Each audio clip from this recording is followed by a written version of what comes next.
Este país de aquí contuvo la respiración el 30 de mayo del 2025 cuando se desmintió la muerte de Néstor Gregorio Vera Fernández. Y créanme, que lo único curioso de este hombre no es solo su alias, Mordisco. No, es el líder del Estado Mayor Central EMT, de las disidencias de las FARC. Gracias a sus disputas internas y a una habilidad camaleónica para resucitar, se convirtió en la sombra que el conflicto se niega a soltar. Su alias es Iván Mordisco, y si no es tan conocido como Tiro Fijo o Mono Jojoy, es porque sus múltiples muertes anunciadas solo han demostrado que la incertidumbre es la única verdad.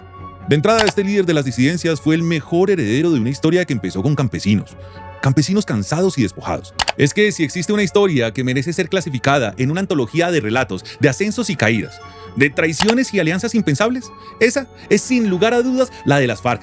La fuerza que dominó montañas y llanuras y que consiguió uno de los mayores poderes armados y económicos de Colombia y el mundo. Así que hablaremos de la historia de las Fuerzas Armadas Revolucionarias de Colombia, Ejército del Pueblo, FARC-EP y de sus disidencias. Hola, soy Alejandro Navarro y si te gustan los documentales como estos, donde tratamos de explicar y contar cómo funciona el crimen en Colombia y el mundo, estás en el lugar correcto. Comenzamos.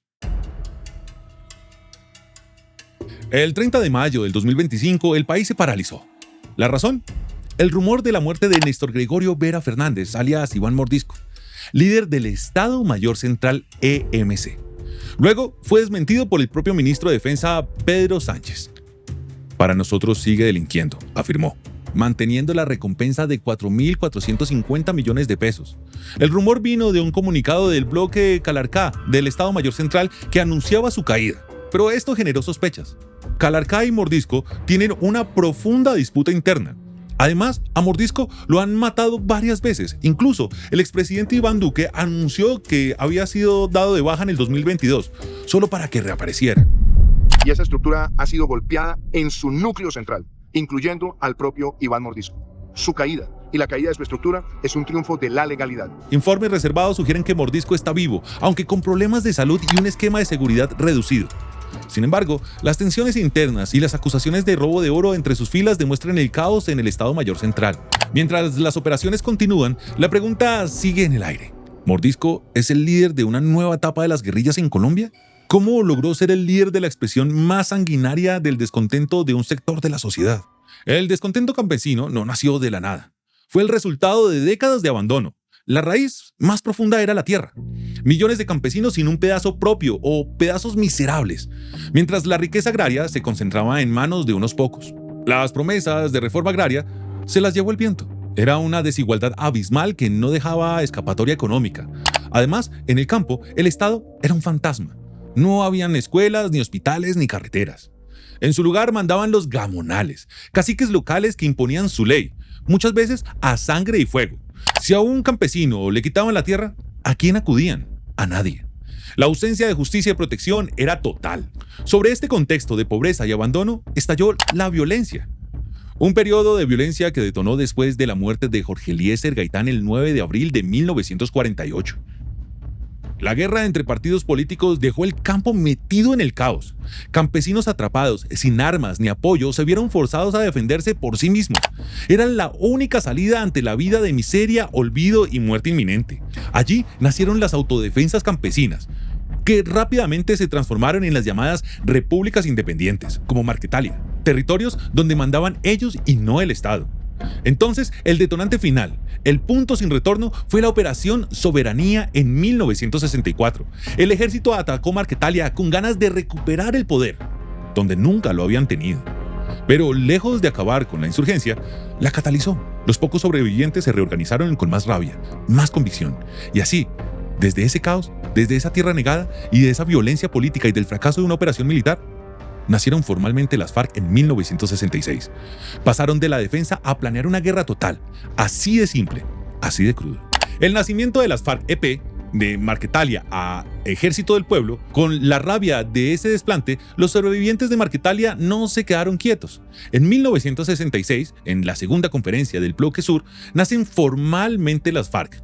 El líder indiscutible, el mismísimo Tiro Fijo. ¿Y el cerebro detrás de todo? Jacobo Arenas, el ideólogo que adoctrinó a la tropa. Para 1971 ya eran casi 800 hombres.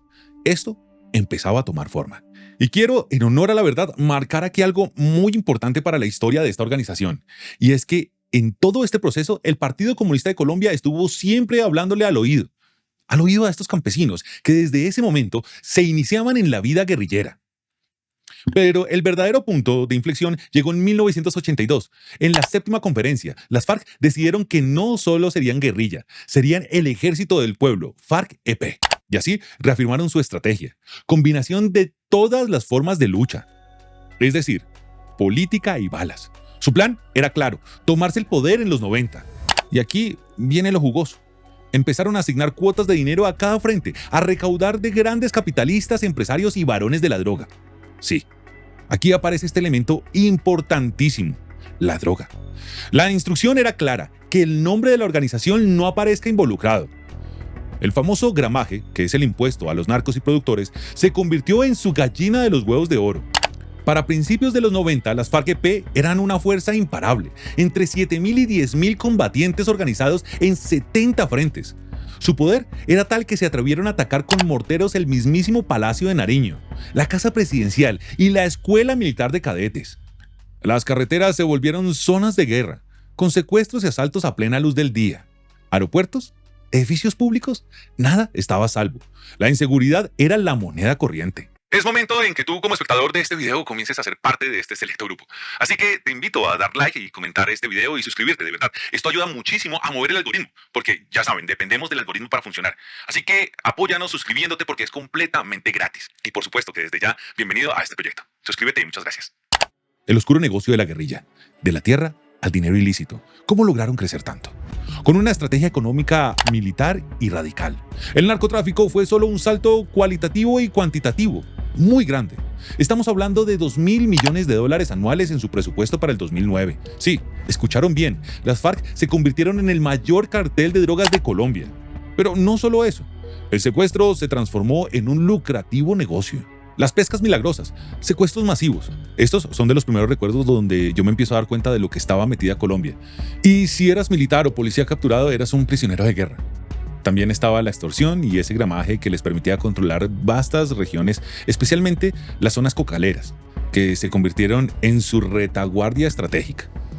El legado de las FARC es devastador, violaciones masivas a los derechos humanos, un trauma social profundo. Su modus operandi, violencia indiscriminada contra civiles, militares, policías e infraestructura. El reclutamiento forzado era pan de cada día, incluso de menores de 10 o 12 años. Y las minas antipersona. Artefactos explosivos diseñados para, en el mejor de los casos, quitar extremidades. Sí, así como lo escuchas. Y en el peor, la muerte. A veces, incluso cerca de colegios, también impusieron sus leyes sobre reforma agraria, impuestos y corrupción. Un verdadero Estado dentro del Estado. Diálogos fallidos. Una estrategia de consolidación, no de paz. A lo largo de su historia, las FARC se sentaron a la mesa de negociación varias veces. Pero, ¿y la paz? Pues no tanto. Muchos analistas dicen que lo usaban para consolidar poder, rearmarse o ganar legitimidad. Tremenda jugada. Gobierno de Belisario Betancur entre el 82 y el 86 se firmaron los acuerdos de la Uribe en el 84. Hubo un cese al fuego.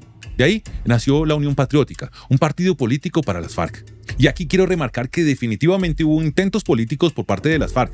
Sin embargo, el resultado, un exterminio sistemático de sus miembros, un crimen de lesa humanidad, un golpe brutal a cualquier esperanza de paz. Gobierno de César Gaviria Trujillo, del 90 al 94. El ejército lanzó la operación Casa Verde contra el campamento principal de las FARC. Pero, sorpresa, se reiniciaron los diálogos en Caracas y en Tlaxcala. La guerra, sin embargo, siguió durante las negociaciones.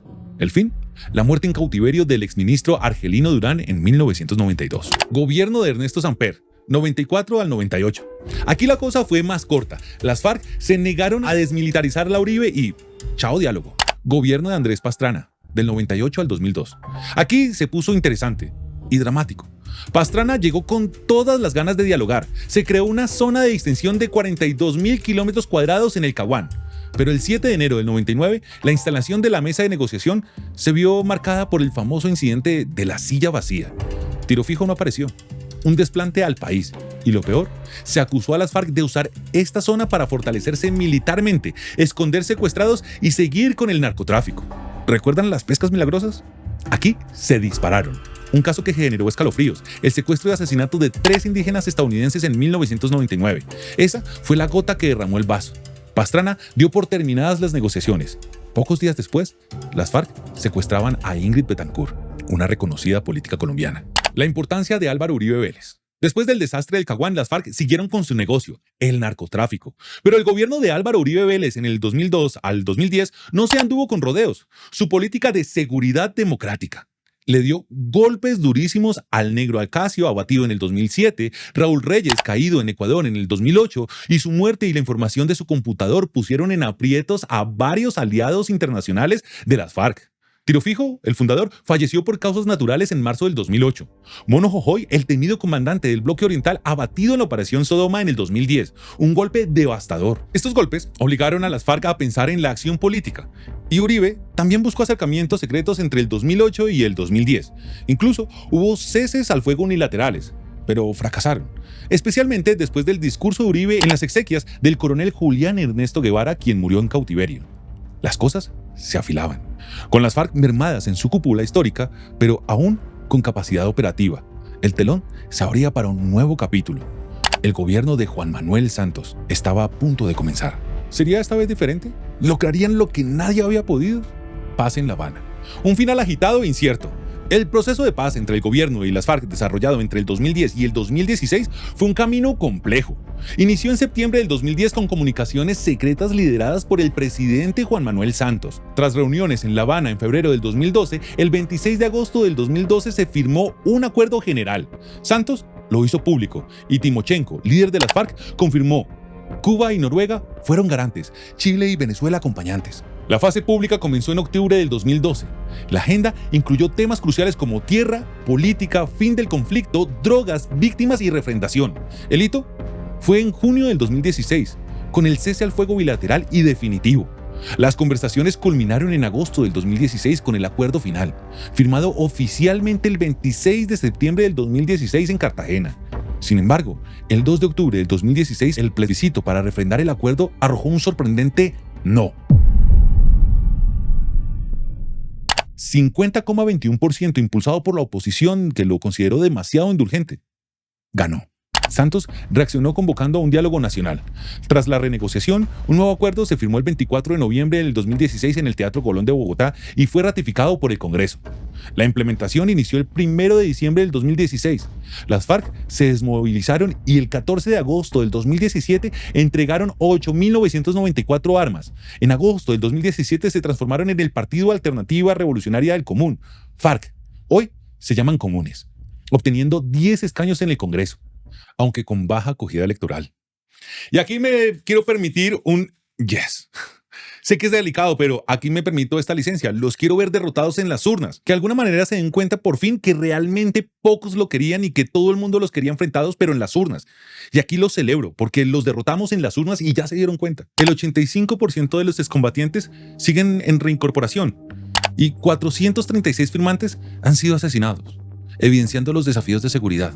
Se estableció el Sistema Integral para la Paz, que es la JEP, la Comisión de la Verdad y la UBPD, la Unidad de Búsqueda de Personas Dadas por Desaparecidas. El proceso de paz con las FARC en el 2016 parecía el fin, pero pronto surgió una nueva amenaza: las disidencias.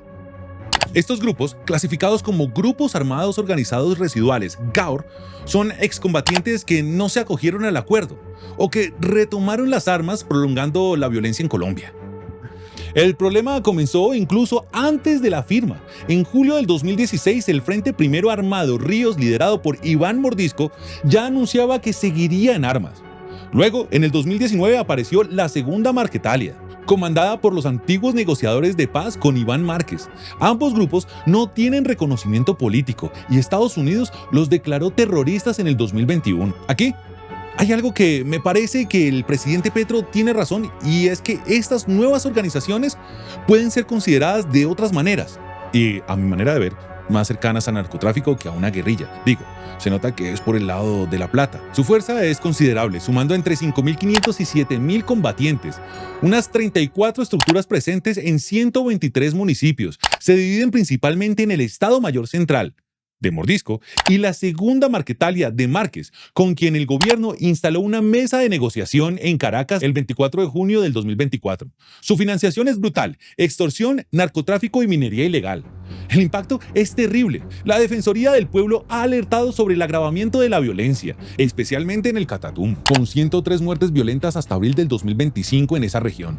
Esto ha generado una crisis humanitaria sin precedentes con más de 63.000 desplazados. El reclutamiento forzado de menores es común y el uso de drones con explosivos una táctica creciente, afectando a civiles. Las comunidades indígenas también sufren. El EMC ha intensificado sus ataques recientes en regiones como Cauca y Valle del Cauca, dejando muertos y heridos. La respuesta institucional, según la Defensoría, ha sido baja e insuficiente, permitiendo que la violencia se extienda y que incluso otros actores armados, como el Clan del Golfo, se fortalezcan. La paz en Colombia, tristemente, sigue siendo un objetivo complejo y esquivo. Y es que esta historia no para. Si te sorprendió la historia de las FARC, la del Clan del Golfo, su eterno enemigo, te sorprenderá aún más. Dale clic aquí para conocer esa historia.